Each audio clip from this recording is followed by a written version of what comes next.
کیا خدا کے بندوں کا شکریہ ادا کرنا واجب ہے؟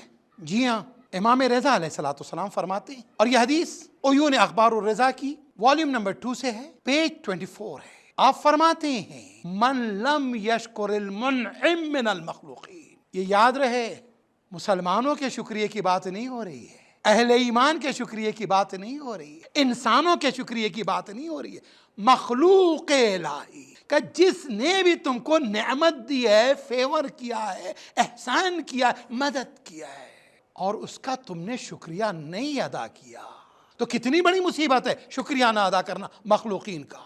آپ نے سوچا کافر ہے، کوئی مسئلہ نہیں، آپ نے سوچا دشمن خدا ہے، کوئی مسئلہ نہیں۔ امام فرماتے ہیں کہ جس نے مخلوقین الہی جو ہیں اللہ کی مخلوق میں سے جس نے بھی تم پر احسان کیا ہے نا، اس کا اگر شکریہ نہیں ادا کیا، لم یشکر اللہ، صبح سے شام تک سجدہ شکر کرتے رہیے، لک الحمد لک شکر کہتے رہیے، الحمدللہ کہتے رہیے، شکرن للہ کہتے رہیے۔ قرآن میں اس نے سورہ رحمان میں کہہ دیا حل جزاء الاحسان الا الاحسان،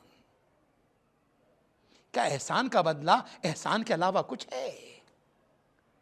صادق آل محمد امام جعفر صادق علیہ السلام بھی فرماتے، یعنی جو پوتے نے کہا بے نہیں دادا کہہ رہے ہیں۔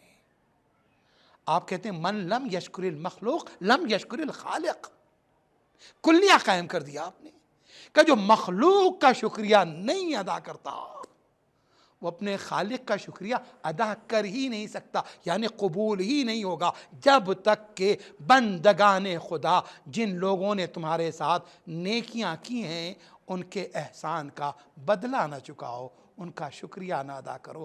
اللہ اکبر۔ آؤ عہد کرتے ہیں، اپنے محسنین کو تلاش کرتے ہیں اس عشرہ کرامت میں، جن جن لوگوں نے کبھی رزق کے حوالے سے، تعلیم کے حوالے سے، کسی اور حوالے سے مدد کی تھی، ایک شکریہ ادا کرو۔ پوچھیں گے اتنے دنوں بعد کیسے یاد آیا؟ کہنا میرے مولا کی ولادت تھی، مولا کا حکم پڑھا، مجھے یاد آ گیا، تم راضی ہو جاؤ تاکہ میرا رب مجھ سے راضی ہو۔